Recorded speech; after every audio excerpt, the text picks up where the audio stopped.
एकंदरीत ट्रेलर म्हणा मी त्यांना दाखवलेला आहे. त्यांना काही गोष्टी मला ज्या अपेक्षित आहेत त्याही गोष्टी त्यांना सांगितलेल्या आहेत. जेणेकरून हे खातं चालण्यापेक्षा पडलं पाहिजे दोन्ही खातं.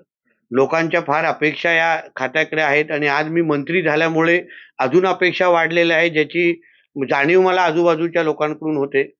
कारण का माझ्या कारकिर्दीमध्ये सागर सुरक्षा किंवा सागर मार्ग किंवा किनारपट्टीच्या मार्गातून कोणीही आमच्या देशाकडे, राज्याकडे वाकड्या नजरेने पाहू शकणार नाही. एवढा धाक माझ्या डिपार्टमेंटचा आणि माझ्या मंत्रालयाचा निश्चित पद्धतीने तयार करणार आहे. काही गोष्टी निर्णय घेण्यामध्ये काही उशीर झालेले आहेत. काही प्रस्ताव रेंगाळलेले आहेत. त्याला चालना मी माझ्या माध्यमातून कसा देऊ शकतो मंत्री म्हणून या खात्याच्या, त्या बाबतीमध्ये अधिकाऱ्यांबरोबर चर्चा झाली. आदरणीय आमचे देवेंद्र फडणवीस साहेब आणि आमचे दोन्ही उपमुख्यमंत्री आणि माझ्या सर्वच वरिष्ठांना मनापासून मी आभार मानतो, की माझ्या खांद्यावर एवढ्या 2 मोठ्या खात्यांची जबाबदारी त्यांनी आज टाकलेली आहे. या दोन्ही खात्याच्या माध्यमातून किनारपट्टीचा तर विकास निश्चित पद्धतीने होईल. किनारपट्टीकडे राहणारे आमचे मच्छीमार बांधव आहेत, त्यांचे कुटुंब आहेत, त्यांचं दरडोई उत्पन्न वाढवण्यासाठी निश्चित पद्धतीने फायदा होईल. बंदर या खात्याच्या माध्यमातून आपल्या महाराष्ट्राकडे येणारा रोजगार, उद्योग ह्याला मोठ्या प्रमाणामध्ये चालना देण्याची एक फार मोठी संधी या निमित्ताने माझ्याकडे चालून आलेली आहे. वाढवण बंदर जे आमच्या आदरणीय पंतप्रधानांचं ड्रीम प्रोजेक्ट आहे, त्याही गोष्टीला हातभार लावण्याचं काम किंवा संधी ही मला ह्या निमित्ताने भेटलेली आहे. म्हणून या संधीचं सोनं करण्याचा प्रयत्न मी माझ्या माध्यमातून करेन. सर, पदभार स्वीकारल्यानंतर तुम्ही एकंदरीत दोन्ही खात्यामध्ये नेमकं काय चाललंय, आपण कुठून सुरुवात करायची आणि मागचा प्रवास कुठपर्यंत आलेला होता, या सगळ्या गोष्टीचा आढावा ह्या निमित्ताने मी घेतलेला आहे. शेवटी पुढे प्रवास करण्याच्या अगोदर नेमकं आता परिस्थिती काय आहे, आपल्याला कुठली मदत पाहिजे, आपण या खात्याला पुढे घेऊन जाण्यासाठी, या खात्यामध्ये अजून प्रोडक्टिव्हिटी वाढवण्यासाठी आपण नेमकं काय करायला पाहिजे, त्याच्यामध्ये वरिष्ठ पातळीवर अधिकाऱ्यांना काय मदत हवी आहे. काही गोष्टी निर्णय घेण्यामध्ये काही उशीर झालेले आहेत. काही प्रस्ताव रेंगाळलेले आहेत. त्याला चालना मी माझ्या माध्यमातून कसा देऊ शकतो मंत्री म्हणून या खात्याच्या, त्या बाबतीमध्ये अधिकाऱ्यांबरोबर चर्चा झाली. माझ्या काही अपेक्षा आहेत. माझी एक काम करण्याची पद्धत आहे. त्याचा एक एकंदरीत ट्रेलर म्हणा मी त्यांना दाखवलेला आहे. त्यांना काही गोष्टी मला ज्या अपेक्षित आहेत त्याही गोष्टी त्यांना सांगितलेल्या आहेत. जेणेकरून हे खातं चालण्यापेक्षा पडलं पाहिजे दोन्ही खातं. लोकांच्या फार अपेक्षा या खात्याकडे आहेत आणि आज मी मंत्री झाल्यामुळे अजून अपेक्षा वाढलेल्या आहेत ज्याची जाणीव मला आजूबाजूच्या लोकांकडून होते. एका बाजूला विकास ते दुसऱ्या बाजूला सुरक्षा, ह्या 2 विषय माझ्या अजेंड्यावर आहेत. विकास करत असताना सागरी सुरक्षा ही फार मोठा विषय आपल्या सगळ्यांसमोर आहे. किनारपट्टीवर होणारा अतिक्रमण आणि त्या अतिक्रमणाच्या माध्यमातून आपल्या सुरक्षेकडे निर्माण होणारा प्रश्नचिन्ह, 26/11 सारखे हल्ले आपल्या नजरेसमोर आहे, ज्याच्यामुळे आपण सगळेच हादरलो होतो.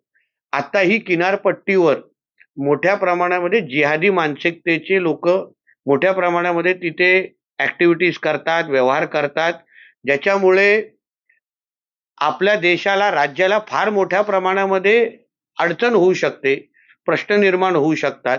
तर ह्या सगळ्या पद्धतीची जी अतिक्रमणं आहेत, काही जे असे ऍक्टिव्हिटीज चालतात ज्याच्यामध्ये देशाला आणि राज्याला काही धोका निर्माण होऊ शकतो का, ह्या काही गोष्टी आहेत. मग ह्या सगळ्या बाबतीचा आढावा आणि माझी काय मानसिकता आहे, माझी त्यांच्याकडून काय अपेक्षा आहे, या सगळ्या गोष्टी मी त्यांच्यासमोर मांडलेल्या आहेत. आणि आता प्रत्येक बैठकीतून काहीतरी रिझल्ट ओरिएंटेड काम आणि टाइम बाउंड काम, काळात विशिष्ट वेळामध्ये ते काम पूर्ण झालं पाहिजे, या काही अपेक्षा मी माझ्याकडून व्यक्त केलेल्या आहेत. सर, काही दिवसापूर्वी समुद्रात लागला होता, अनेक उणिवा आलेल्या होत्या, या संदर्भातली आज काही चर्चा झाली, या संदर्भात नक्की झाल्या. शेवटी जसं तुम्हाला बोललो, विकास करत असताना सुरक्षता आणि अशा चुका होता कामा नये ह्याच्यावर जास्तीत जास्त लक्ष ठेवणं. गेटवे ऑफ इंडिया आणि ह्या सगळ्या भागामध्ये कसं लायसन्सेस ज्या एकाच विशिष्ट लोकांना दिले गेलेले आहेत आणि मग ते लायसन्सेसच्या खरंच अधिकृत आहेत का, कागदपत्र तपासले गेलेले आहेत का आणि लायसन्सेस देण्याचे सोर्स कुठले आहेत, या सगळ्या बाबतीवर आमची चर्चा झालेली आहे. माझं म्हणणं आहे की अशा घटना ज्याच्यामुळे लोकांचं आयुष्य संपेल असं कमीतल्या कमी झाल्या पाहिजे. त्या बाबतीमध्ये आम्ही लक्ष ठेवणार आहोत. काही विकासात्मक चांगले प्रकल्प म्हणजे तारापूर एक्वेरियम सारखे काही आता ज्यांना आपल्या सगळ्यांचं एक वेगळं भावनिक नातं आहे. त्या बाबतीमध्ये आपण काय करू शकतो का? नवीन आंतरराष्ट्रीय पातळीचे कन्सल्टंट आणून एक काहीतरी वेगळं नुसतं मुंबईमध्ये नाही, जेणेकरून पर्यटन राज्यभर या बाबतीमध्ये कसं वाढेल, त्या बाबतीची चर्चा झालेली आहे. स्वतः ग्राउंडवर जाऊन या संदर्भातला ऍक्शन प्लॅन बघण्याचा आपला काही मानस असेल का, की ज्या पद्धतीनं किनारपट्टीवर लोकं वाढत आहेत किंवा जसं आपण म्हणालो की जिहादी ऍक्टिव्हिटीज मोठ्या प्रमाणात आहेत. स्वतः ते जाणार. बघा, शेवटी मी ग्राउंडचाच कार्यकर्ता आहे, ज्याला आज मंत्रिपद मिळालेलं आहे. आणि फक्त मी न जाता मी माझ्या कमिशनर लेव्हलपासून त्या खालच्या अधिकाऱ्यांपर्यंत हेच सांगितले की प्रत्येकाने ग्राउंडवर उतरलं पाहिजे. सरप्राईज व्हिजिट या झाल्याच पाहिजेत. त्या सरप्राईज व्हिजिटच्या माध्यमातून काही गोष्टी जी आपल्या नजरेसमोर येतील त्याच्यावर इमिजिएट ॲक्शन झालं पाहिजे. म्हणून सरप्राईज व्हिजिट होतील ते आता तुम्हाला तारखा आणि वेळ सांगणार नाही. पण मी निश्चित पद्धतीने करण्याची तयारी माझी आहे. कारण का माझ्या कारकिर्दीमध्ये सागर सुरक्षा किंवा सागर मार्ग किंवा किनारपट्टीच्या मार्गातून कोणीही आमच्या देशाकडे, राज्याकडे वाकड्या नजरेने पाहू शकणार नाही. एवढा धाक माझ्या डिपार्टमेंटचा आणि माझ्या मंत्रालयाचा मी निश्चित पद्धतीने मी तयार करणार आहे. गस्ती नौका ज्या आज आहे त्याची संख्या मी वाढवण्याची माझी मानसिकता आहे. आज निव्वळ फक्त 5च आहेत. पूर्ण किनार 720 स्क्वेअर मीटर ह्या पूर्ण किनारपट्टीवर फक्त 5च आहेत. ह्या पुरेशा नाहीत. आम्हाला वाढवायच्या आहेत. आम्ही त्या वाढवून घेणार. जेणेकरून उद्या कुठलीही घटना घडली, स्पॉटवर त्याचा निकाल लागला पाहिजे. स्पॉटवर त्याची शासन झालं पाहिजे. बाहेरून येणाऱ्या ज्या ह्या बोटी आहेत, ज्या मोठ्या-मोठ्या ट्रॉलर आहेत, ज्याच्यामुळे आमच्या स्थानिक मच्छीमारांना फार मोठा त्रास आहे आणि तो कायदाच आहे. कायद्याच्या बाहेर आम्ही काय बोलणार नाही. कायद्यावर बोटच ठेवून आमचा मंत्रालय चालणार आहे.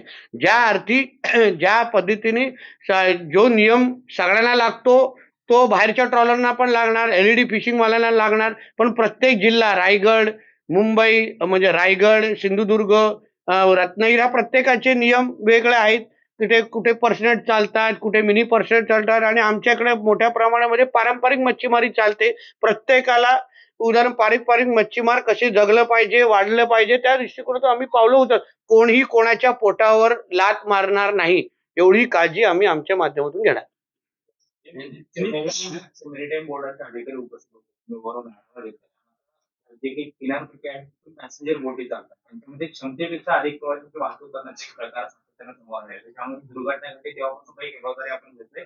त्याचा एक आढावा मी त्यांना मला द्यायला सांगितलं. आता त्या लाकडी बोट्या आहेत.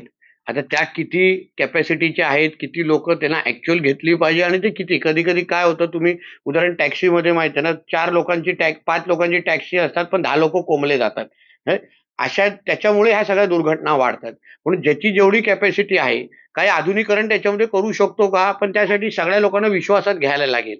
जे आत्तापर्यंत पारंपरिक पद्धतीने त्या गोष्टी चालवत होत्या, त्या लोकांना पण विश्वासात घेऊन आधुनिकीकरणाकडे काही गोष्टी करू शकतो का? जेणेकरून त्यांनाच जास्त चांगल्या त्यांचाच आर्थिक विकास होईल. या सगळ्या बाबतीमध्ये आमची इंटरनल चर्चा झालेली आहे. आता त्या टप्प्यावर ते लोक मला माहिती सादर करतील. मग एकंदरीत फडणवीस साहेबांना, सीएम साहेबांना आणि दोन्ही डीसीएमांना विश्वासात घेऊन त्या वेळेचे निर्णय घेतले जातील. अनेकदा सागरी मार्गावरील अवैध वाहतूक ज्या पद्धतीनं होते, ते काही राजकीय हस्तक्षेप देखील येताना बघायला मिळतात आणि तसं कारणही दिलं जातं. मग अशा वेळेस आपला मंत्र्याला बघून राजकीय हस्तक्षेप होणार नाही. त्याची काळजी माझी आहे. काही सहन करणार नाही. सुरक्षेच्या बाबतीमध्ये काही तडजोड केली जाणार नाही. कोण कोणाचा माणूस आहे, त्याच्यामुळे त्याला सोडा असं कुठेही होणार नाही. सुरक्षेवर कुठलीही तडजोड होणार नाही. त्याच्यावर तुम्हाला माझ्या शब्दापलीकडे कृतीतून माझं काम दिसेल.